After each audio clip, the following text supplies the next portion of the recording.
Diversity and anything to do with just plain diversity is numbers. Do you have diversity? What is diversity? It's a very mathematical thing. Inclusion is a state of mind.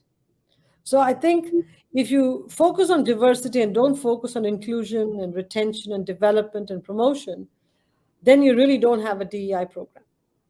Because what you're trying to do is meet some external critics' desire to meet some numbers, but you're not making the effort to make them fit in, make them feel included in meetings, giving them the kind of stretch assignments you would other people, and helping them get to these goals that you set for them. So I think we all have to practice inclusion in a much more meaningful way, because that's really what makes diversity work. And usually, when you don't practice inclusion, you strip away a diverse person's confidence, which strips away their competence, and as a doom loop begins.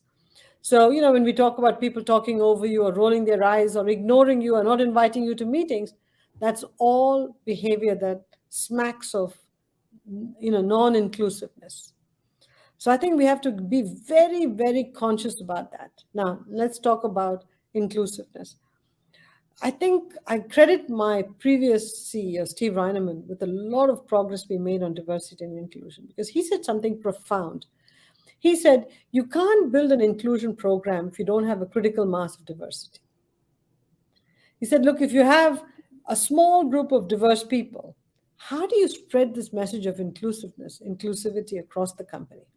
So step one is get a critical mass of diverse people, and then build the inclusiveness platform over that, teach people how to practice inclusive behavior, be more thoughtful about what they say, and call them out when there's bad behavior. So he put in place a scorecard, which was parity hiring, parity promotion, parity retention. It was way ahead of its time, and everybody fought it, including me, saying, hey, we can't hire anybody because you've said parity. If there's 4 people we have to hire, 2 people have to be diverse. Can't find them. You say, go look harder. Okay? Remember, this was a white man who's saying, I don't care, guys.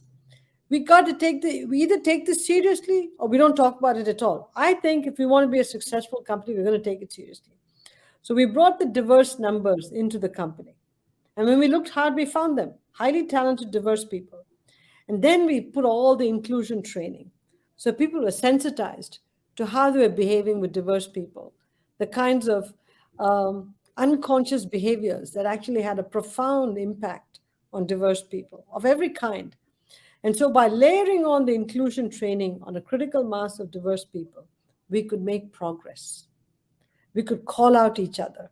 Senior executives could call out bad behavior when they saw it. I honestly believe that diversity and inclusion cannot be delegated to one person like a D&I officer and say, I got a D&I officer, therefore I'm done.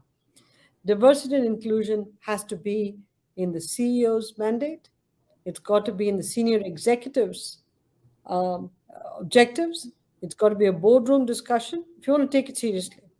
An HR department should be held accountable for making sure that the behavior in the company supports inclusiveness, if you want. Yeah, inclusive behavior. Yeah.